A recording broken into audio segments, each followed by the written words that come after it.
Islamic Emirate. The 2021 Afghan protests are ongoing protests in Afghanistan against the Taliban that started on the 17th of August 2021 following the fall of Kabul to the Taliban on the 15th of August 2021. These protests have been by Islamic Democrats and feminists. During the 2021 Taliban offensive, when Taliban insurgents captured large swathes of territory and assaulted several cities, a number of civilians started pro-government protests in opposition to the Taliban. On the 2nd of August, large numbers of people in the western city of Herat took to their rooftops, using "God is the greatest" as a rallying cry. The next day, similar protests spread elsewhere. Kabul residents used the same rallying cry while gathering together in the streets waving the Afghan flag. It came shortly after a powerful bomb blast targeting the house of the defense minister was committed by the Taliban. The protests in Herat inspired protests in the provinces of Nangarhar, Khost, Kuna and Bamiyan. On the 15th of August 2021, the Taliban captured Kabul. This sent many into panic, prompting evacuations of military, embassy staff, and partially civilians. On the 17th of August 2021, small protests consisting of women were reported in Kabul, demanding equal rights for women. Larger protests emerged in eastern Pashtun-inhabited cities the following day. On the 18th of August, the Taliban opened fire on demonstrators in Jalalabad, killing 3 and wounding more than a dozen. The Taliban had promised not to be brutal in the way they rule. Witnesses said the deaths happened when local residents tried to install Afghanistan's national flag at a square in Jalalabad.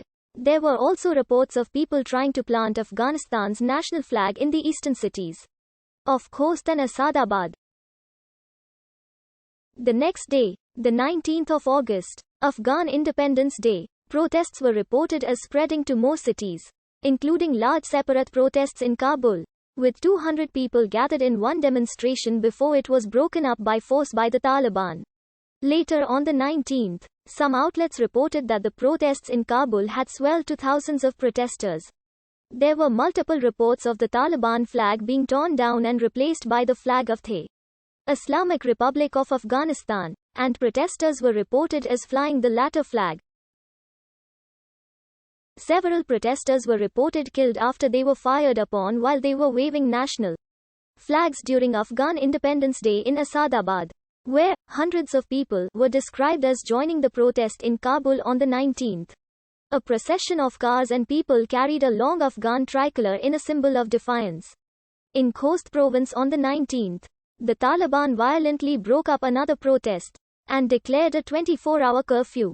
Meanwhile, in Nangarhar province, a video was posted showing a bleeding protester with a gunshot wound being carried away.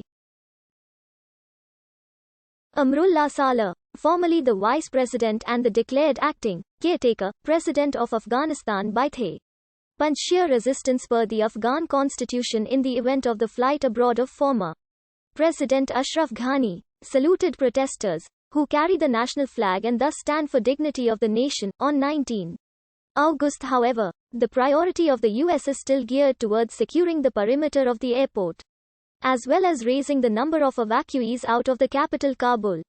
Pentagon officials disclosed. On the 20th of August, Afghan women held a protest gathering about their worries for the future and about women's participation in the new government.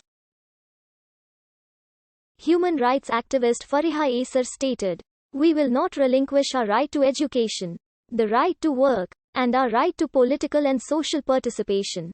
They said I should stay at home because I don't have a mahram to accompany me to the entrance of the clinic." Tildar Bano, sole breadwinner for 3 children. Evidence contradicts Taliban's claim to respect women's rights. The Guardian, Friday 3 September 2021.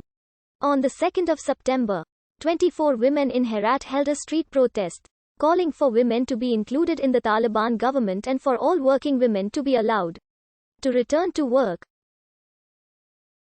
One of the posters stated, "Education, work and security are our inalienable rights." Protest organizers said that they plan for women's protests to spread across all of Afghanistan.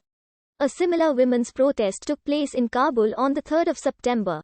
again calling for women to be included in the government and in other political decision-making processes.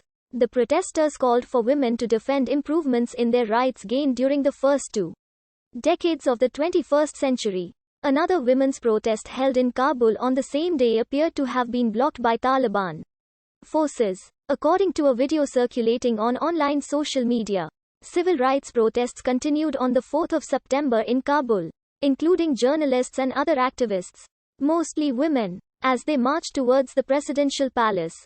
The marchers were blocked by Taliban security forces. The Taliban terminated the march by entering the